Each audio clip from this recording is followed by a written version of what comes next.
I'm Frankie Olivo, and you're Inside Politics, where news and information from Brownsville, Texas, and around the world arrive simultaneously. Now, happening as of late, we've been following several stories happening around us: assassination attempts, the Republican National Convention, and the presidential elections that are months away. It is 7:03 p.m. in Brownsville, Texas, and we're following developing stories. Will the deep state kill President Trump before November? We'll be joined with Brownsville Tech Live host Danny Salinas. You're watching Inside Politics. Stay tuned.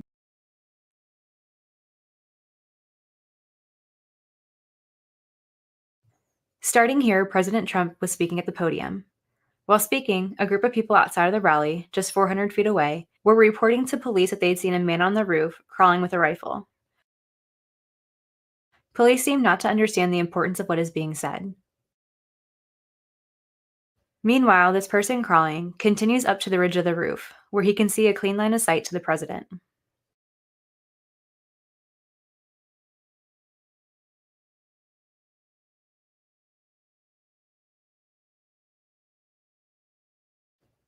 Back at the podium, President Trump speaks on immigration. In the background, on the building just behind him, you can see two Secret Service snipers on the roof. Their attention seems to be drawn in a particular location, which is the direction of the shooter. At this point, the subject takes his first shot. It strikes President Trump's ear. Additional shots were made by the shooter, one striking a man moving to cover his family in the bleachers. The Secret Service snipers were able to zero in on the shooter and take him out quickly. It is reported that several rally goers were hit by the shooter, including one that had lost his life. Take a look what happened.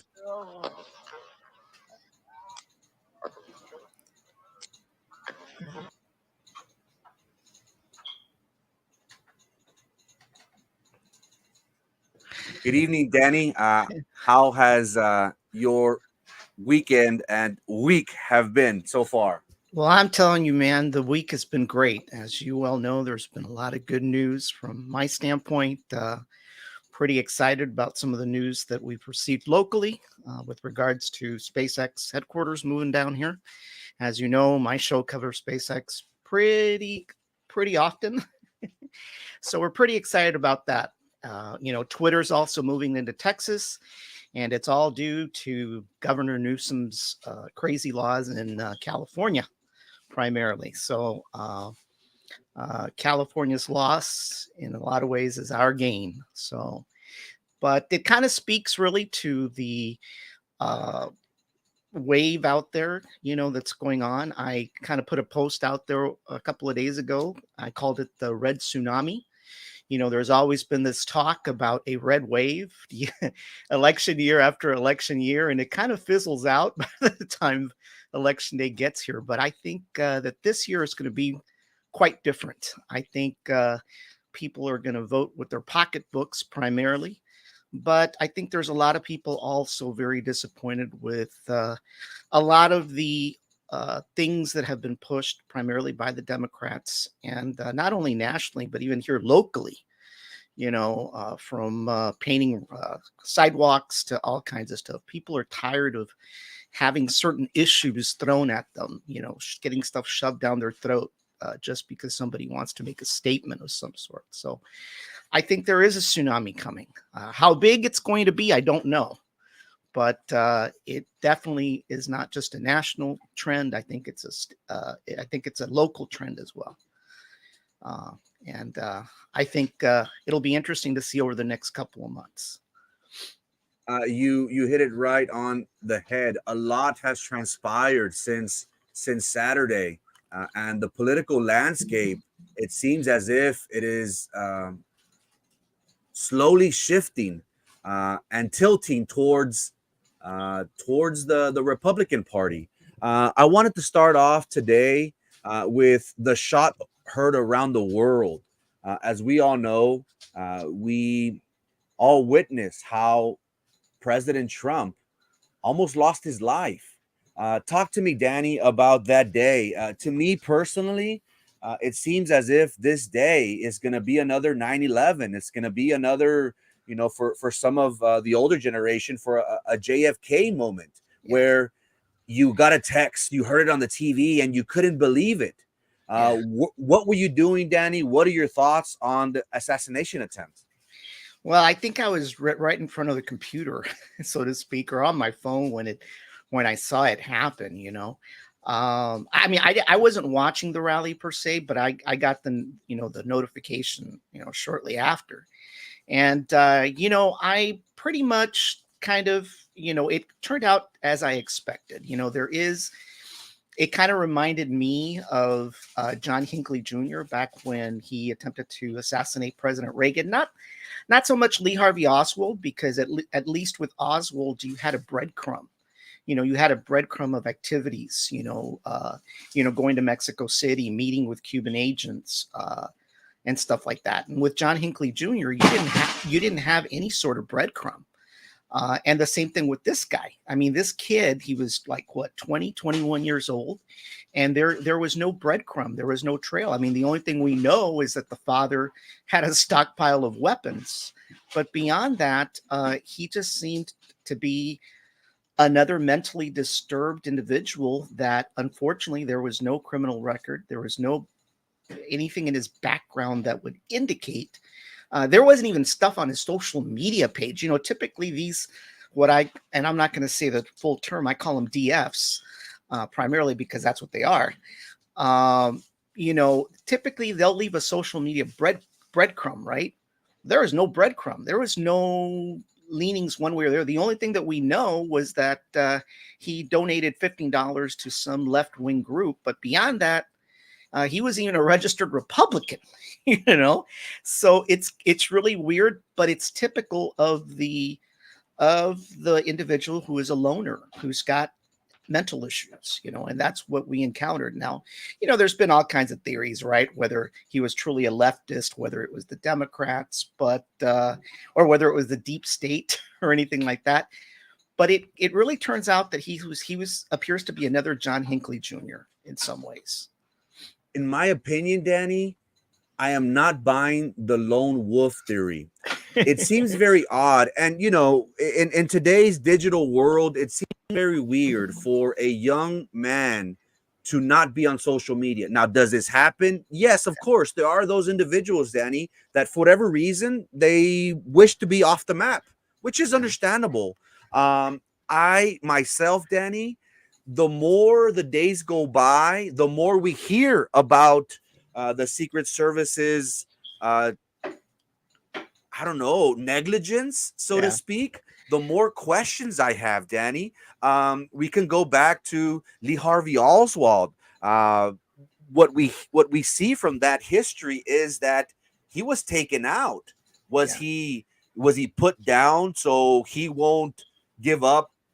Some say the Mossad agents, some say Cuban rebels. I myself, Danny, have a lot of doubts. We hear about this individual having 2 cell phones, having 2 vehicles, a possible van that was detonated with bombs, is what I hear. That is kind of unusual about the bombs, right? I mean, that was like what his second choice in case he failed the first time around. I mean, that was kind of weird, right? It's possible. It's possible, right? I mean, there could be an Iranian connection too. I mean, keep in mind that Iran's still pretty pissed off about the fact that Trump knocked off their most prized general a couple of years ago. Maybe there is an Iranian connection. In fact, to be honest with you, I wouldn't be surprised of an Iranian connection, more than any other group. When I first heard that, Danny, I think that was the CIA trying to throw smoke. It's like the squirrel tactic that Erasmo likes to talk about. Oh, look over there. Because if you really get down to the nitty gritty, there's a lot of questions, Danny. And the more that we start hearing about, first I hear, Danny, and correct me if I'm wrong, first I hear that the snipers, that the law enforcement officials, they had them in their radar 3 minutes before. 30 I've minutes heard those stories. before, an hour before. And Yeah, you there's- start wondering if they knew that there was a potential threat out there, why did they allow President Trump to even take the stage? Yeah. I think, and again, I'm myself and speaking from a layman's point of view. I have no idea of what they go through, and we have heard, former Secret Service agents that say, these men were out there weeks before right. conveying They the are typically weeks before. Yeah. I mean, everything arrives probably a couple of days before, from the motorcades to, the scouting teams. I mean, it is very unusual that he was able to get this close, but it's happened before. I mean, we had President Reagan, shot, and, back when Kennedy was shot. I mean, well, even after Kennedy, they attempted to assassinate President Ford twice. Not once, but twice. So the Secret Service doesn't have a pretty good record sometimes of protecting the occupants of the White House, So is it wrong for me to say that the deep state, and again, I'll admit, I love conspiracy theories because they take me down a rabbit hole, and I like to investigate these different, the fork in the road, so to speak. It takes you down, and starts developing different theories.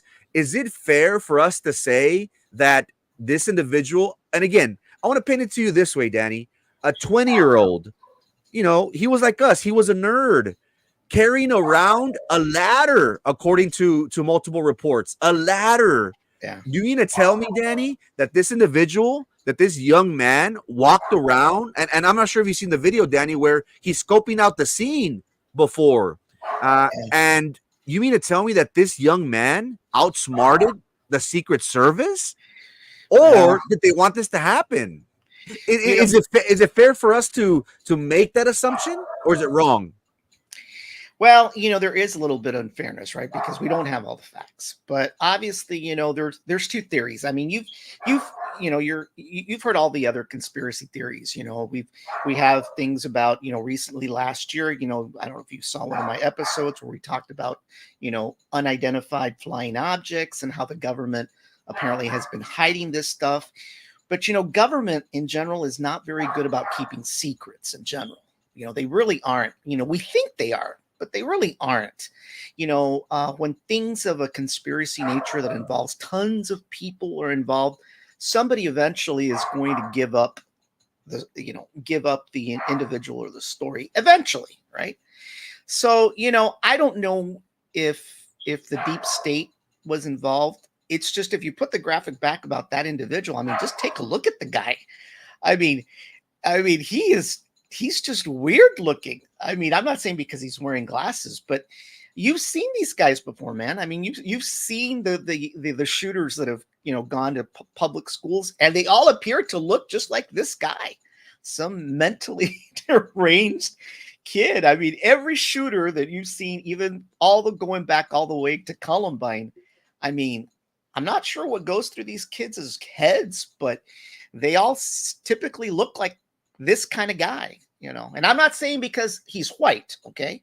I'm not saying because he's white, but I remember a few years back, I don't know what situation it was, but Chris Rock had a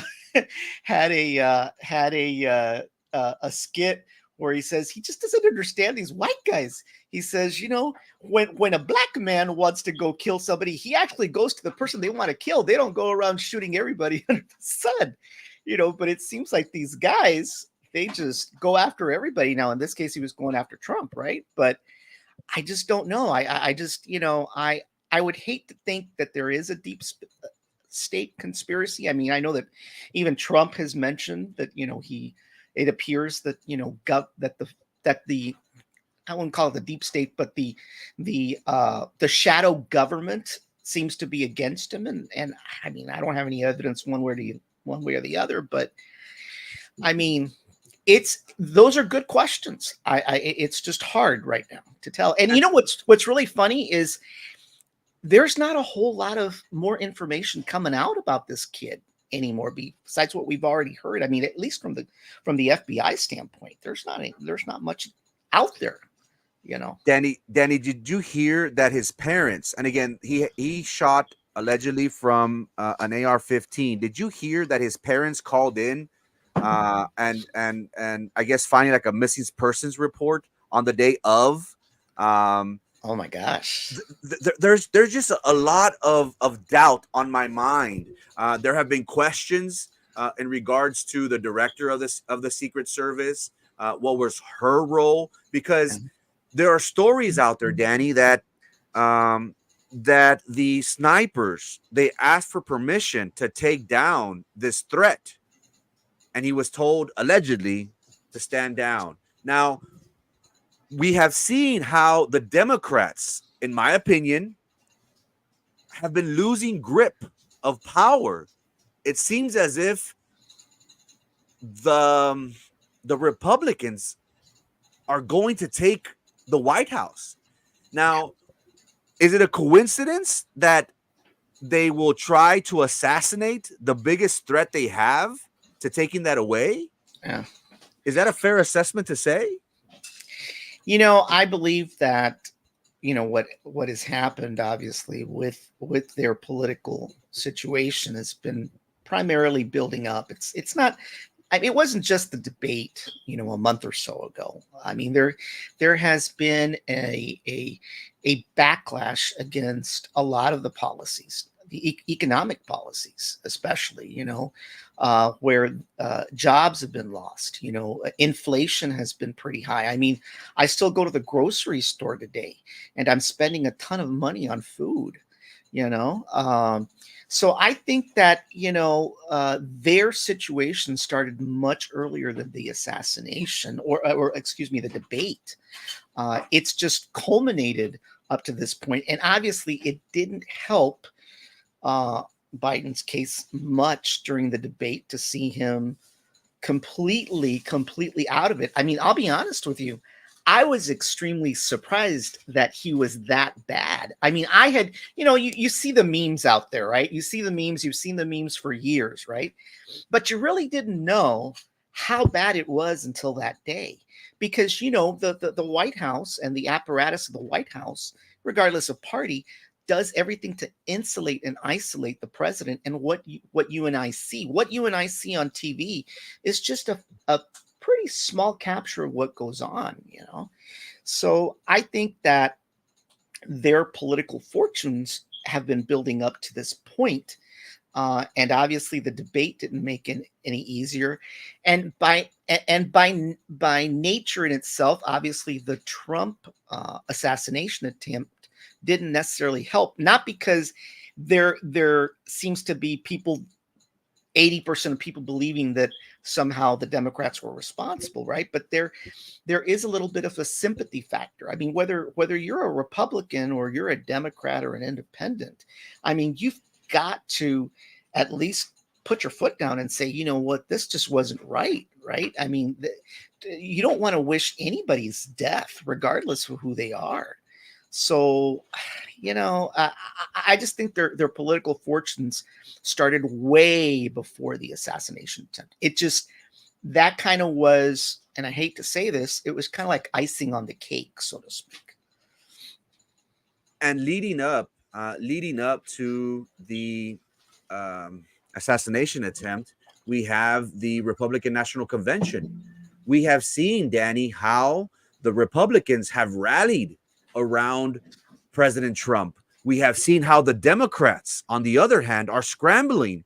Right. We have heard about numerous politicians doubting whether President Biden could finish on top against Trump. We have seen the polls throughout the different news agencies that heavily favor President Trump. And one thing that the Republican National Convention has conveyed is unity. That is something that their party is really pushing.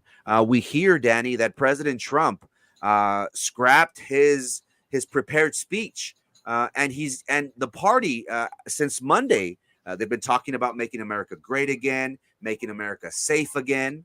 But the overall theme, Danny, has been unity, Right. bringing the country together after this. What are your thoughts on the convention these past couple days? Well, obviously, these political conventions are horse and pony shows, much like the State of the Unions are. You know how those things go. One side is clapping, the other one is putting their hands under their seat. So the conventions are pretty scripted. And I've got to admit, the Republican convention has been pretty well orchestrated. There's no doubt about that. It'll be interesting to see what the Democrats can pull off next month, depending on who their nominee is, right?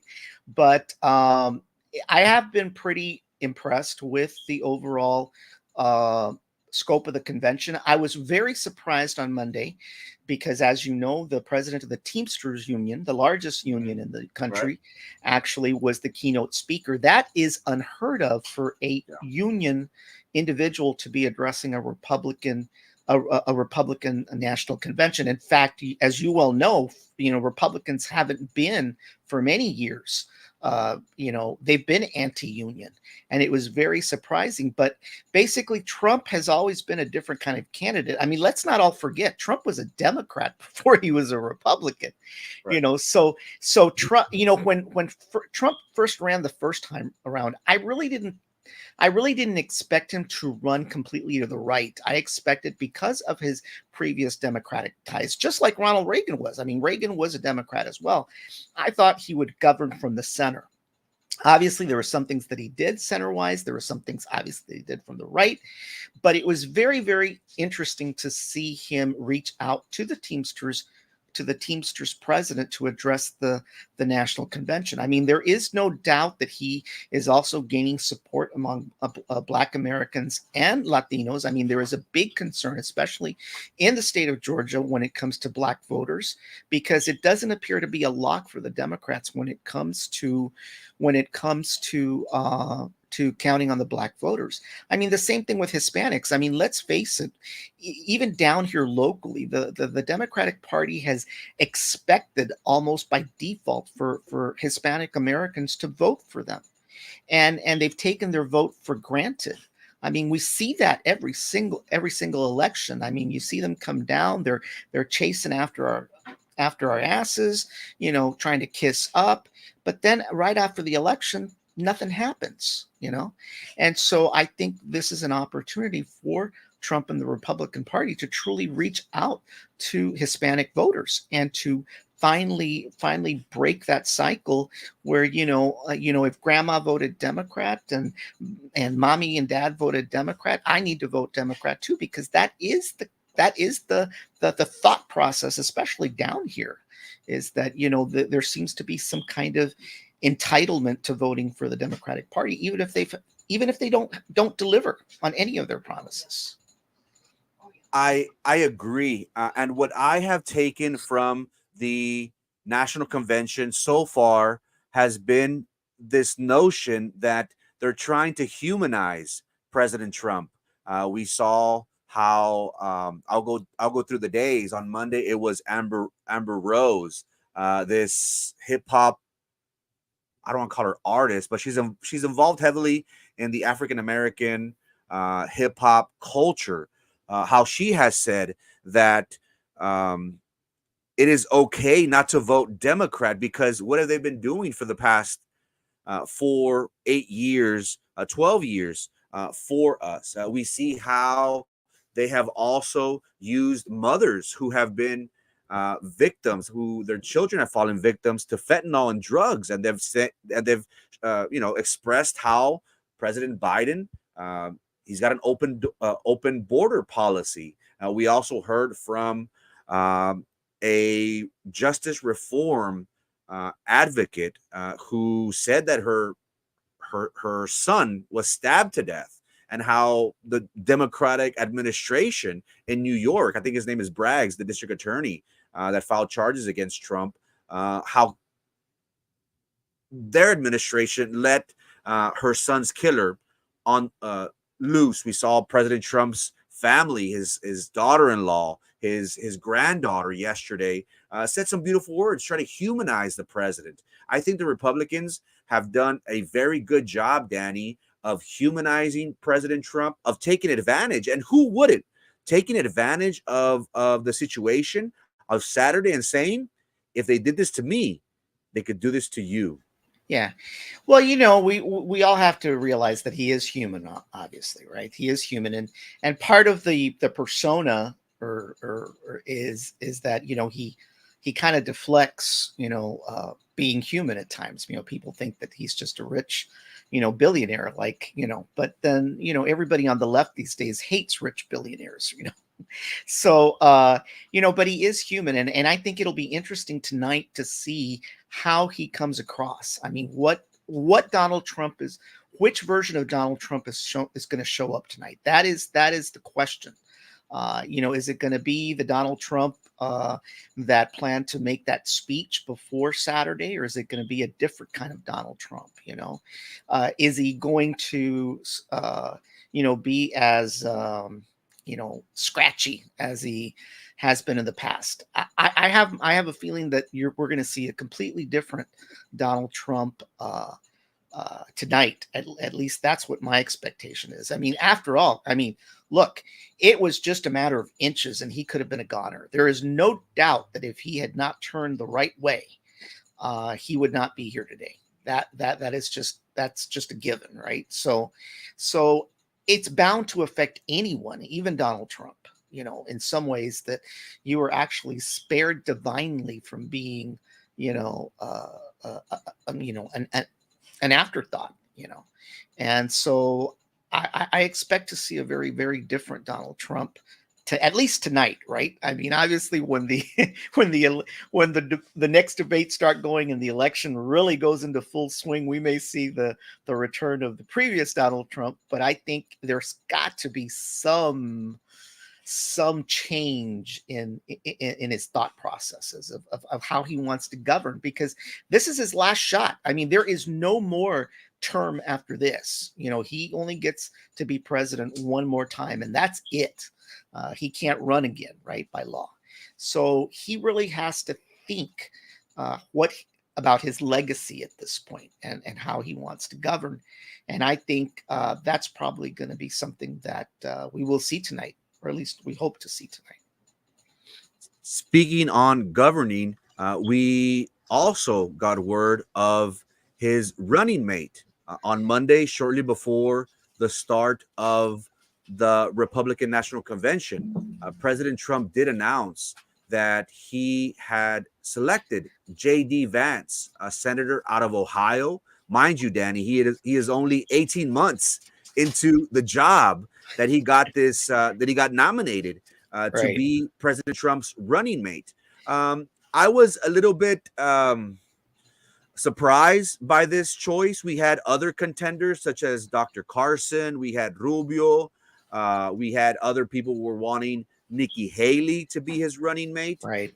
What are your thoughts? Is this a push for the Republicans to target the younger demographic? And would this be the new wave? Because again, many people are arguing, well, these two candidates, President Trump and Biden, they're old. We need somebody new. Is this, Danny, in your opinion, is this a way for the Republicans to think about the future in 2028 and J.D. Vance leading the party? Well, obviously picking a young person. I mean, he's only 39 years old, by the way. Picking a young person, is obviously sets the foundation for the future, right? But, unfortunately, there's still a lot of old farts out, in the establishment, from Senator Mitch McConnell and others that actually really hold the levers of power, when it comes to what happens in Washington, right? But I was very surprised actually, I was surprised, but I wasn't surprised. I don't know much about J.D. Vance. I know that he's written a book. I've never read the book. I don't know a whole lot about him. I know that he's married to an Indian American. And he does talk a lot about the working class and so forth, which is something that, Republicans don't typically talk about. They talk more about their golf game and running around the country club. But this is a very different kind of Republican from your typical Republican candidate. To be honest with you, I was really hoping that it was going to be Vivek. I like Vivek personally. I think he had a lot more spunk. But I kind of figured he wasn't going to get picked either because he was just too spunky, you know. So definitely, you know, Nikki Haley, I didn't really think that she would ever be selected. I think beyond the facade, I really think that her and Trump probably don't get along as well as they claim to be, you know. So I didn't expect her. And of course, I didn't expect Marco Rubio. You know, Rubio is a little older. You know, plus, you know, let's face it, you know, for the most part, Florida is Republican. I mean, they said that it's really a purple state, but it's really a Republican state. I don't believe that they're as red as Texas. I think they're slightly red as Texas. They're slightly less red than Texas, but they're still a red state.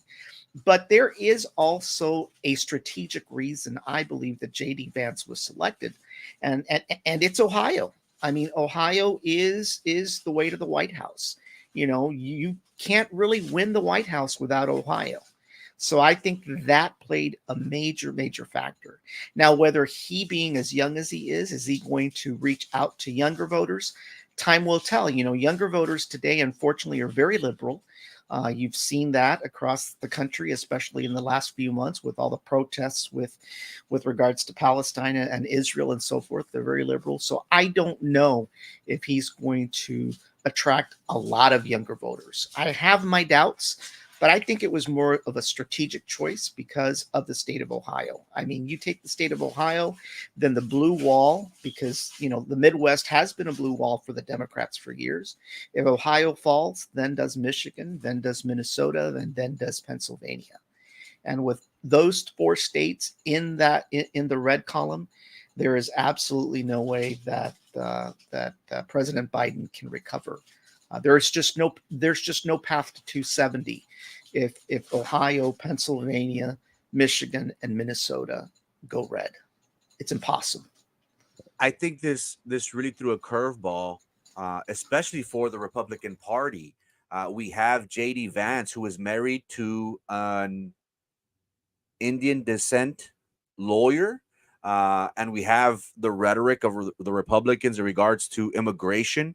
Not sure if you are aware, Danny, but J.D. Vance, and we know we've heard about J.D. Vance's previous denouncing President Trump back in 2016.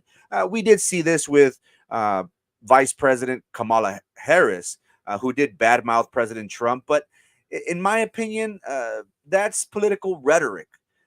It's a dog-eat-dog world, so to speak. One interesting thing, Danny, that I wanted to get your opinion on was that Senator Vance, J.D. Vance, has publicly stated that he is in favor, and this is something that affects us here, being a border state, border town, border city, that he is in favor of sending military forces to take down, arrest, attack drug cartels. We do have a large influx of fentanyl, methamphetamines, cocaine, other hard narcotics that have largely increased overdose deaths here in the United States. Were you aware of J.D. Vance's position on this, Danny? And if so, what's your opinion on this? I mean, I'm not surprised that he has that position. Obviously, you know, we've heard other candidates or other politicians, you know, mention about the possibility of military intervention. But the reality of it is that it's going to be a lot more difficult. This is not about going out and attacking Iraq or Afghanistan. This situation with Mexico is a little bit more sensitive than that. And I don't think we would be looking at any kind of invasion force like you did in Afghanistan or Iraq. Obviously, I think there's probably going to be more cooperation between the United States and Mexico. It'll be interesting to see what kind of relationship actually transpires between the new president of Mexico, which, by the way, is a woman, and she plays guitar, which I was very impressed by. And so it'll be interesting to see the kind of relationship that develops. But do I foresee a full-scale invasion in Mexico? I think it's a lot more difficult than a lot of people realize. I mean, they are our largest trading partner. There is a lot at stake beyond just sending the military down there. I think there'll be an increase in cooperation, but I don't believe it is as easy as people say it is, and it is not something in the realm of like an Iraqi or an Afghanistan invasion, or even an invasion like it happened in Panama. I mean, the only way that I would ever foresee an invasion like a Panamanian invasion would be if American troops were down there, or FBI agents were down there, or DEA agents were down there, and they were being slaughtered. And that is what happened in Panama. Manuel Noriega, he was a drug runner. He was a drug dealer. He was also our drug runner and our drug dealer. And once his time expired, he just became a problem, and an American soldier lost his life, and that's what led to the invasion of Panama. So unless Americans are dying, I don't think it's just going to happen just like that. I really don't. It's a lot more complex than people realize. We spoke earlier, Danny, that the pressure is on President Biden. We have heard Nancy Pelosi, Schumer, and even behind the scenes, President Barack Obama has been telling donors that the polls aren't looking well. If we could hypothetically look towards November, will Biden step down? Will he be forced by his own party to step down, Danny? Well, it's pretty interesting that the wagons are circling, right? I was really surprised at how the pressure is obviously mounting, and I really am very surprised at how stubborn he's been with regards to considering stepping down, right? But I don't foresee that he can hold on much longer. I think it's pretty important to the Democrats to hold on to some lever of power in Washington. Obviously, they had their hopes up on capturing the House, because a lot of people don't realize it is almost it's like a hairline margin between control of the House. I mean, 51-50 in the Senate. It's all close. Right. It's nothing.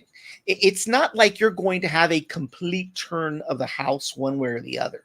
I mean, the Senate, right? It could go either way. The same thing with the House. It's like I think it's like a 17-seat spread. And so it's not like by a whole lot, but there is a concern by the Democrats that their ability to gain control of the House is now in danger, because that's what they were hoping for. Is they were hoping to take control of the House and at least maintain their Senate lead, even if it was maintaining the same by the same margins, right? So yeah, I mean, I see what they're concerned, and I see why the wagons are circling, because it's not about President Biden anymore. It's about, for them, it is about maintaining some level of power, because I think they see the writing on the wall. They see that it's more than likely that you're going to see President Trump being reelected, and they want to maintain some level of control, or a check against President Trump. I mean, let's face it, anytime a president, regardless of party, takes control, and they have control of both houses of Congress, they tend to overreach. They tend to overstep what they perceive to be is their mandate. And it doesn't matter what it is. It doesn't matter what the issue is. They always overstep. And eventually, 2 years later, the party in power tends to lose seats, sometimes even control of Congress. So there's always that check. Now, does that mean that even if the Democrats have no majority in Congress, that they won't be able to cause ruckus? Of course they can, because part of the mechanisms of the Senate is the filibuster, and the filibuster was actually implemented by the founding fathers to ensure that that a majority would not overtake the minority at any point, and that is why we have the filibuster and those mechanisms to ensure that the minority party, regardless of who the party is, has the capability to block any type of legislation that they deem, to be a problem. So there are mechanisms still, even if the Democrats do not gain control of Congress, or they lose control of the Senate, they still have a mechanism to make life extremely tough. And so even if, like I said, the three branches of government turn to being in Republican control, there are still mechanisms within the minority party to stop legislation to a full halt. The pressure is on, and it's interesting if we really evaluate President Biden's ascension these past 30 40 years that he has been in politics. We see how his aspiration, as any long living politician, has been to become president. And we see how his own party, the Democratic Party, in 2016, him being vice president to President Barack Obama, they chose Hillary Clinton over him. So we could understand why he has been so adamant, Danny, of not wanting to step down. He has fought tooth and nail these past 30, 40 years to get to where he's at, and then for his own party to kick him out the door. What is interesting has been, as of late, has been that we did get word that President Biden did come down with COVID. Now, Danny, is this the Democrats' way of saying, hey, you either go out the nice way or we force you out? Is him getting, quote unquote, COVID a way for the party to reassess, take a step back and say, you know what, it's time to step down? Well, yeah, obviously it depends, right, how he comes out on COVID. And obviously we wish the president, all the best when it comes to COVID. We know how bad that disease can be, obviously. But that obviously is going to be a factor, right, with regards to his own decision, because at the end of the day, it's Joe Biden. He stays in the race. It will be up to him in the end, depending, of course, on the pressure, right? So it doesn't help that he ended up getting sick. I mean, there's no doubt about that. I mean, anybody could have gotten sick, right? But obviously, him being the age that he is, getting COVID at that age is not a good thing, especially when you're running for president and you're having to go on campaign trails and rallies and stuff like that, and you can't do that anymore. It's bound to affect you, and it's going to affect him in the next couple of weeks, because let's face it, right after tonight, there's probably the Republicans are going to get a bounce. They're getting, every time there's a political convention, the candidate coming out of the convention gets some sort of bounce. Obviously, Trump didn't need any more bouncing as it was, right? I think he was already ahead of the polls as it was, but he's probably going to get a little bit more of a bounce. But it's usually also an opportunity for the opposition party to kind of, get their blank together and start moving. But obviously, getting COVID doesn't help one bit. It's almost like another case of bad luck for him, because he's sure had a whole lot of bad luck over the last few weeks. There's no doubt about that. Danny, let's hypothetically speaking, there have been reports that he has been more susceptible now of listening to donors, to those that have his ear, Nancy Pelosi, Schumer, President Barack Obama, and he's possibly considering. And I think there was a report from ABC that now he wants the party to poll and say, is Kamala Harris able to beat Donald Trump? Hypothetically speaking, Danny, let's say President Biden steps down. Who will the Democratic Party elect? Michelle Obama, Newsom, Kamala Harris?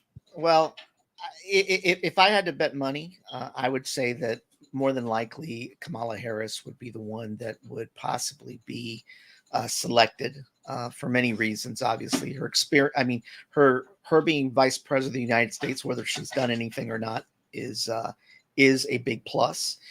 Governor Newsom, on the other hand, I don't believe that he has much traction beyond California. I mean, let's face it, he has definitely been very progressive, extremely progressive, passing all sorts of laws that are just not going to go very well when it comes to heading over to the Midwest, and definitely not in the South. I mean, as you know, one of the reasons why Elon Musk has decided to get the heck out of California is because Governor Newsom signed a law that basically said that parents are no longer required to be notified when their child decides to actually be a male today, a female tomorrow, or something else the next day. There used to be a requirement to at least notify parents of that kind of situation, and Governor Newsom signed a law that basically excludes parents from any notification whatsoever when something like that happens. And obviously, Musk waking up the day that he did basically said enough's enough and I'm out of here.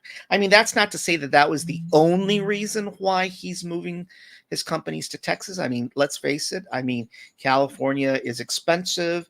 Adding these regulations and these laws don't help the situation.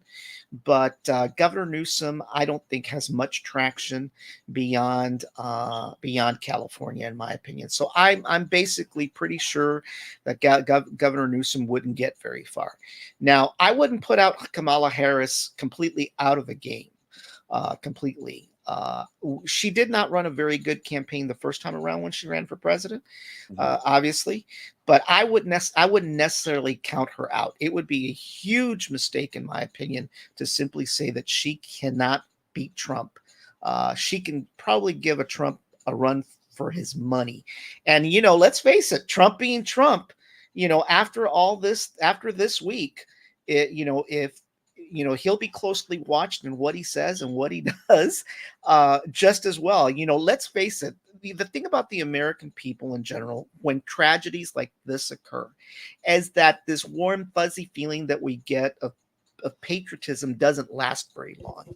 We've seen it, we've seen it time and time again, whether it's a mass shooting or whether it's even 9/11. Everybody talks about that the country is going to be unified, and you and I both know that it only lasts for a while. It probably only lasts until the next primary or the next election, and everybody's back to throwing rocks at each other. So I'm not quite convinced that that the unity thing is something that necessarily lasts. So I think that Kamala Harris probably has it. I have zero. I don't believe that Michelle Obama is interested in running for president. I think she hated the fact of being in the White House the first time around. I mean, let's face it, the White House is like a fishbowl. There's very few people that can survive that environment. I mean, I think one thing that Michelle Obama and Melania Trump have in common is that the fact is that they don't like living in the White House. Then that's another question. Will Melania go back to the White House, live at the White House during the second term?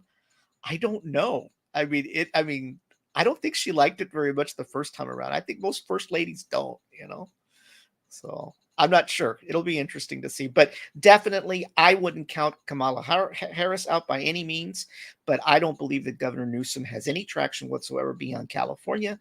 And I seriously doubt that Michelle Obama would be interested. I mean, I would be very surprised. But I think it's Kamala Harris's to take if Joe Biden decides to step down. I could be wrong. Today, Danny, concludes the National Republican Convention in Milwaukee. And we have heard that Elon Musk will be in attendance today. Hulk Hogan is set to speak.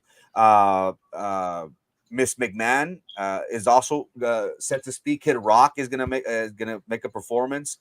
What do you anticipate President Trump? And you alluded to this earlier. What do you anticipate President Trump's message to the American people will be in his quest for becoming the 47th president of the United States?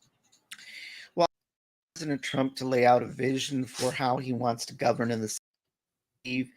That obviously the assassination attempt this weekend probably has factored in a different set of thinking with regards to how he wants to approach the role of governing this time around.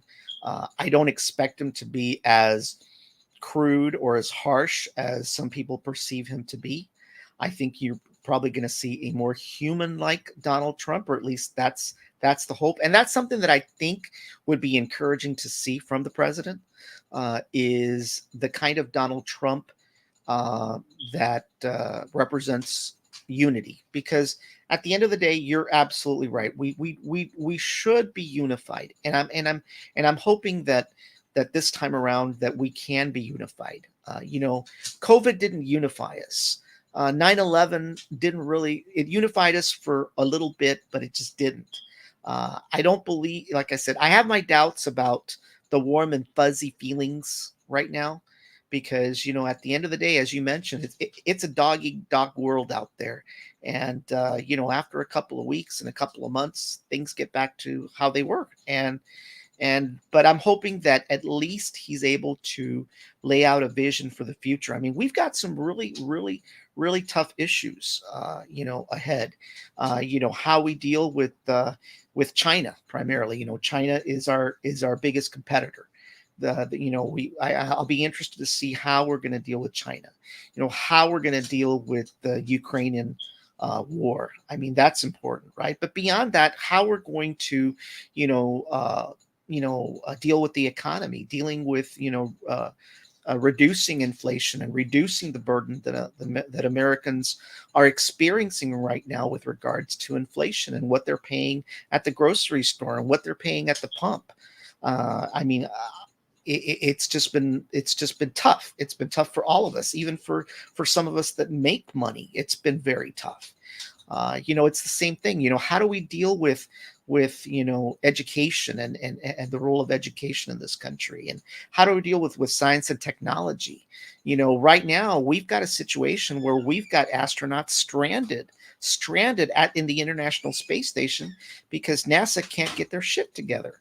Boeing and NASA can't get their stuff together, and they're too prideful. They don't want to ask Elon Musk for help in bringing the astronauts home. They would rather have the astronauts right now at the space station abandoned, and they're even willing to risk bringing them down in the Starliner capsule, which has issues, okay, because they're too prideful. They don't want to ask for help, and that's pretty scary. I believe that a Trump administration will be much more friendlier to NASA, and hopefully will increase their budget, because it's a measly 1%. 1% of our federal budget today, Frankie, 1% goes to NASA, and the rest of it goes elsewhere. And it's amazing what they can do with 1%. Imagine if they had 2%. So there's a lot of issues. How we deal with immigration. Are we going to continue to catch and release? And how we deal with organized crime. Across the border and stuff like that. We've got real issues, and of course, we have to figure out a way how to settle the Palestinians and the Israelis once and for all. So that they can live side by side in peace. That is a big factor as well. Danny, in 30 to 45 seconds, is this President Trump's election to lose? I believe that I would be very surprised if he lost the election. But as you well know, it doesn't take a whole lot for him to put his foot in his mouth sometimes. And depending on the other side and how good they are of relaying some of those missteps, it can happen. But I will tell you this. Depending on what happens with Joe Biden and whether he resigns not resigns, he's not going to resign, right? He's going to step out of the campaign. He won't be the nominee, right? If Kamala Harris is coronated next month, I think it'll be a very, very different kind of race than what you're seeing today. I think it may be a little closer than what we anticipate. And all eyes are going to be back to, every single thing that is said and done and so forth. And I would not completely rule her out as being a potential threat. Danny Salinas, Bronzo Tech Live. Thank you for your time and your expertise, my man. Not a problem. And join us next week. We're going to start the Spin Zone. We're going to be covering the Dallas Cowboy training camp. So will it be our year, Frankie, this year? I have no idea. It's always our year. It's always our year, but we'll see what happens. Thank you for your time. Inside Politics, where news and information from Brownsville, Texas, and around the world arrive simultaneously. My name is Frankie Olivo. It is Thursday, July 18th, 7:57 a.m. Thank you for tuning in.